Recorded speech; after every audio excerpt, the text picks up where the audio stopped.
Everyone sees what you appear to be. Few experience what you really are. That's Machiavelli. And if you look close, you'll see why that line cuts deeper than most. You walk through life thinking people see you, your heart, your intentions, your effort, but most only see what you can do for them. That's not cynicism. That's human nature. And it's older than any of us. Think about the last time someone called you just to talk. Was it really just to talk? Or did they need something? Advice, a favor, a listening ear? How often do you feel like a resource, not a person? Machiavelli said, "Of mankind, we may say in general, they are fickle, hypocritical, and greedy of gain." It's not just rulers and politicians. It's everyone, everywhere, every day. A recent survey revealed that many people admit to helping others mainly when they expect something in return. It's not just strangers. Even in families, even in love, there's an unspoken tally. What have you done for me lately? That's the question under the surface, even when no one says it out loud. Transactional relationships, they're everywhere. Psychologists define them as exchanges. You give, you get, I get. It sounds fair, but is it really? In a transactional world, trust becomes a currency. You invest in someone hoping for a return. But what happens when the return never comes? What happens when you realize you were just a means to an end? The trust equation says self-interest erodes trust. The more someone is focused on their own gain, the less you can count on them when it matters. You feel it at work, you feel it at home, you even feel it with friends. That subtle suspicion, if you stopped giving, would they still be there?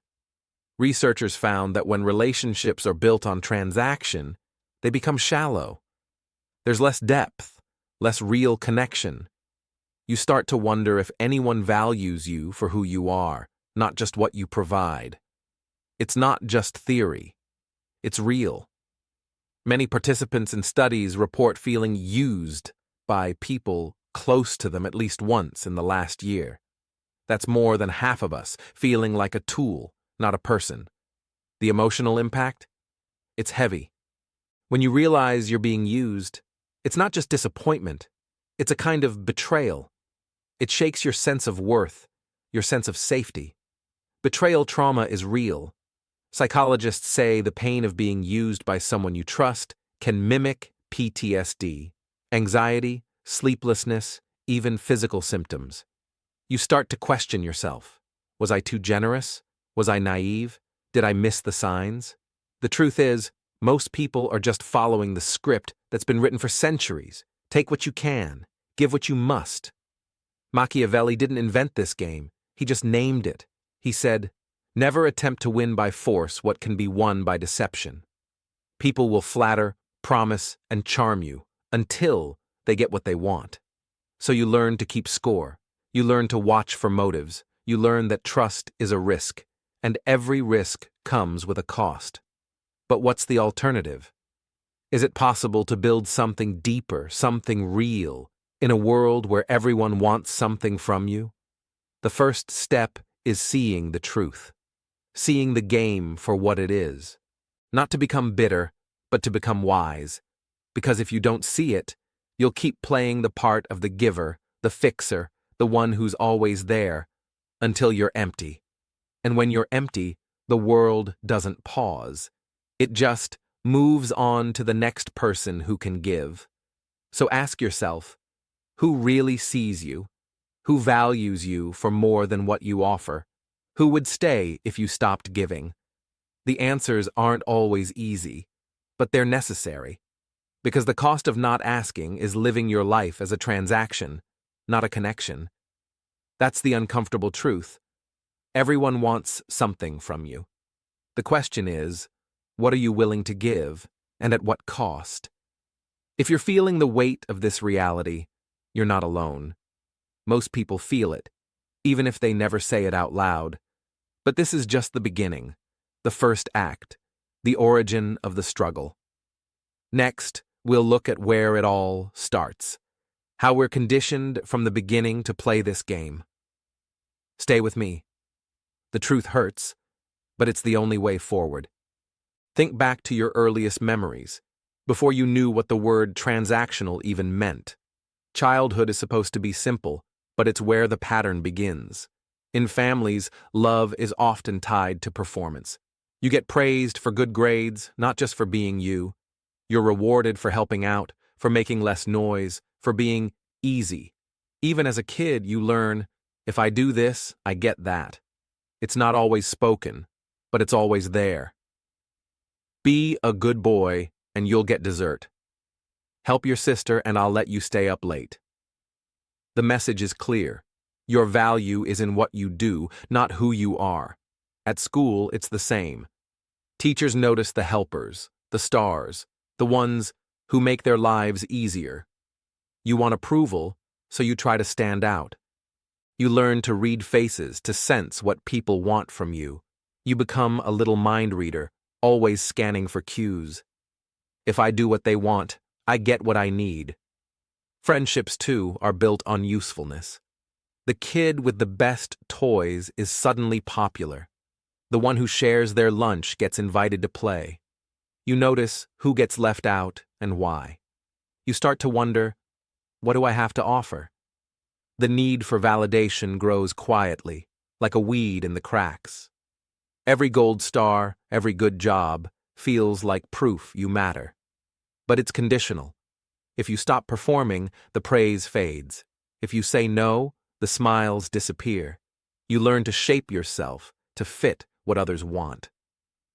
Jung called this the shadow, the parts of us we hide to stay loved.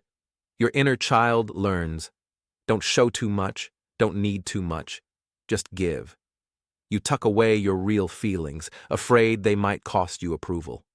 The shadow grows every time you say yes when you mean no. Every time you hide your hurt, your fear, your truth, you become the helper, the fixer, the one who's always there. But inside, a quiet resentment builds. You wonder if anyone would notice if you stopped trying so hard. It's not manipulation, it's survival. You're wired to seek connection, and you'll do almost anything to keep it. That's the root of the struggle, the need to be needed, the fear of being left out. You grow up believing your worth is tied to your usefulness.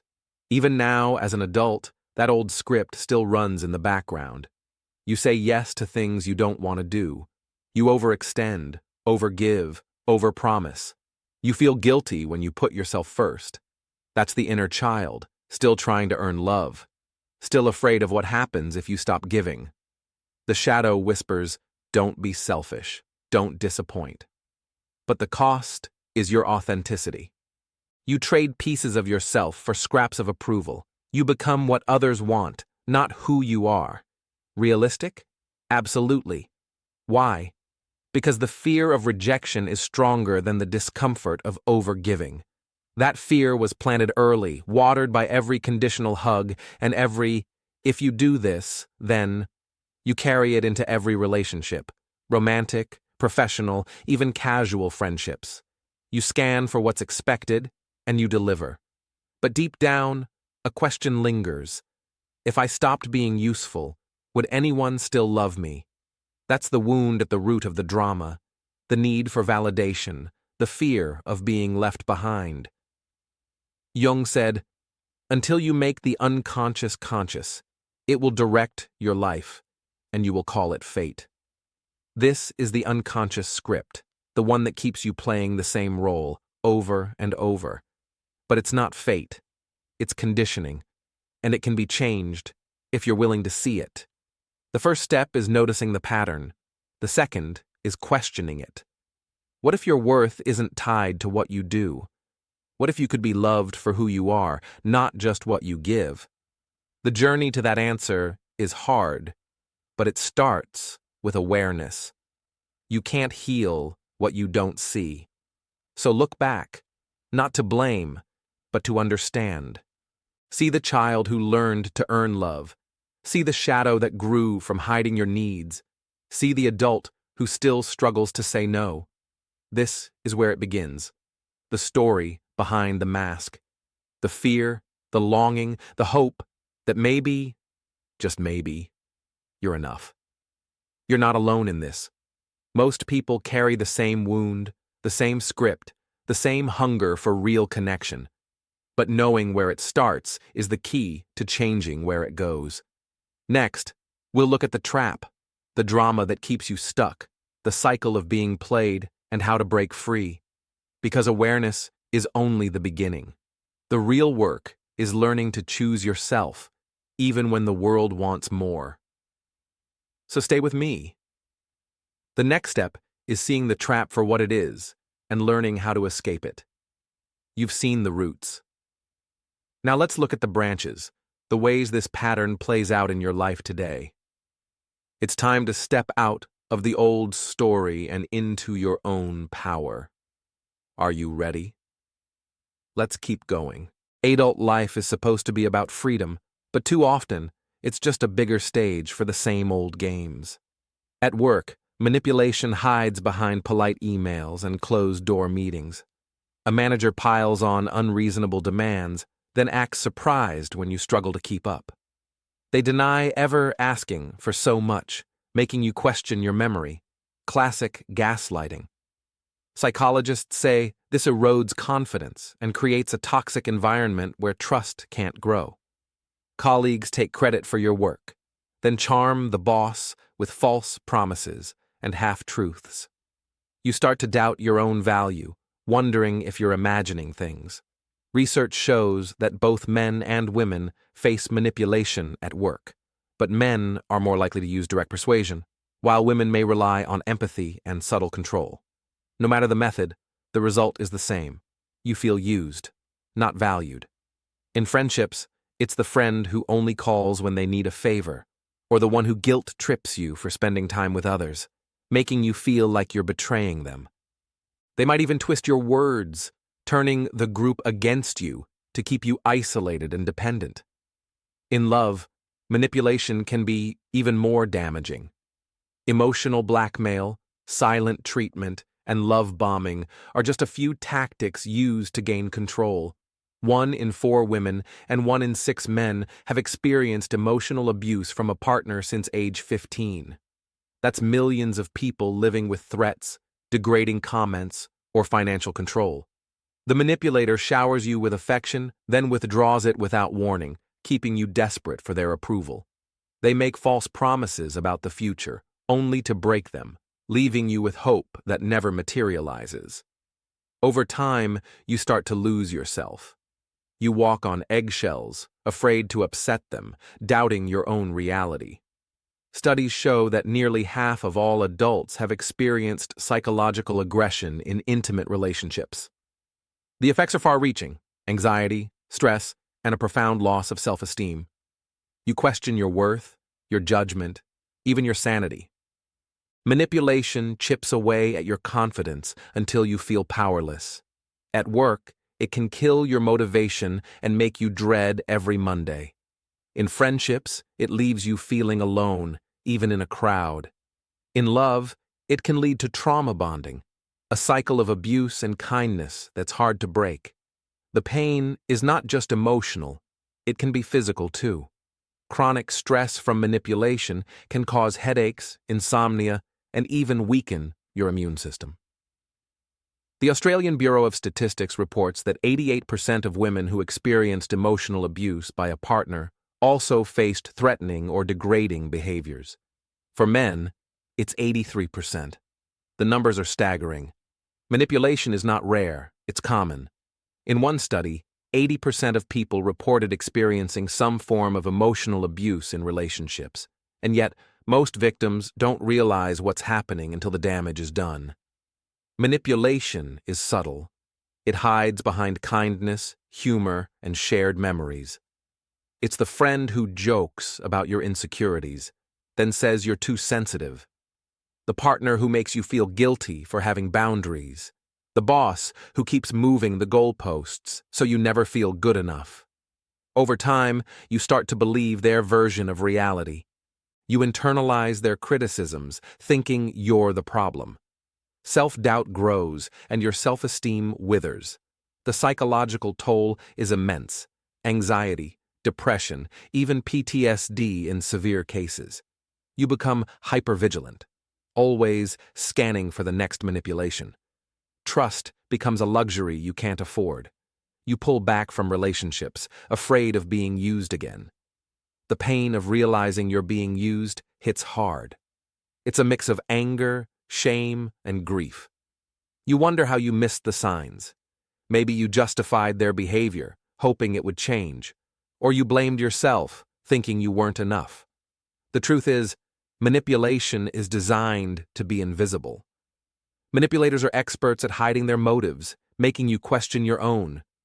But the pain is real, and it lingers long after the relationship ends. You replay conversations in your mind, searching for clues you missed. You feel foolish for trusting, for caring, for giving so much. But you're not alone. Millions have walked this path, at work, in love, with friends. The statistics prove it. Manipulation is everywhere. But knowing the trap is the first step to escaping it. You can't heal what you don't name. The pain is valid, and it's not your fault. Manipulation is about control, not love. It's about taking, not giving. The more you see it, the less power it has over you. You deserve relationships built on respect, not control. The journey out of the trap starts with awareness. Next, we'll talk about recognizing the game, how to spot hidden motives and reclaim your power. Because you're not here to be played. You're here to play your own game. Let's take back your power, one step at a time. You've seen the game, and you've felt the sting of being played. Now it's time to turn the tables, starting with steps that change everything. First, stop justifying. Stop explaining away your discomfort just to keep the peace. Every time you rationalize someone else's bad behavior, you give away your power. Notice when you say, "Maybe I'm overreacting," or "They didn't mean it." Those are just shields protecting others from accountability. You don't owe anyone an excuse for your boundaries. The more you justify, the more invisible you become. Second, start affirming. Affirm your needs, your feelings, your worth, out loud if you have to. Positive affirmations aren't just feel-good slogans. They rewire your thinking. Try this. My needs matter. My boundaries are valid. I deserve respect. Say it until you believe it. Affirmations can reduce stress and build resilience. The more you affirm yourself, the less you need approval from others. Third, choose peace. Peace isn't just the absence of conflict, it's the presence of self-respect. You choose peace every time you walk away from drama. Every time you say no to chaos, you say yes to yourself. Choosing peace means letting go of the need to fix, please, or rescue. It means trusting that you're enough, even when you're not useful. Now, let's talk leverage. Everyone wants something from you. That's your leverage, if you use it wisely. The key is information. Know what others truly want and why. Ask questions, listen closely, and don't reveal your own cards too soon. If you sense someone is using you, pause and consider your alternatives, your plan B. The less desperate you seem, the stronger your position becomes. Remember, perception is power. People react to how you carry yourself, not just what you say. Use your leverage to set terms that respect your needs. If someone values your time, make sure they earn it. If they want your help, clarify what you expect in return. Healthy negotiation isn't manipulation, it's mutual respect. Now, boundaries. Boundaries are the lines that protect your energy, your time, your well-being. They're not walls, they're doors you control. Start small. Say no to one thing this week that drains you. Communicate your limits without apology. If someone pushes back, remember, their reaction isn't your responsibility. Boundaries build self-respect, and attract people who value you for who you are. Integrating your shadow, your hidden fears, your anger, your unmet needs is the next step. Jung said that wholeness comes from accepting every part of yourself, not just the good parts. Notice where you feel resentment or shame. That's your shadow speaking. Instead of denying it, get curious. Ask, what am I afraid to admit? What do I need that I'm not getting? As you accept these parts, you become less reactive, more whole. You stop giving away power just to feel safe. Affirm your wholeness. I accept every part of myself. I am enough as I am. Self-empowerment is a daily practice. The more you honor your truth, the less you fear being played.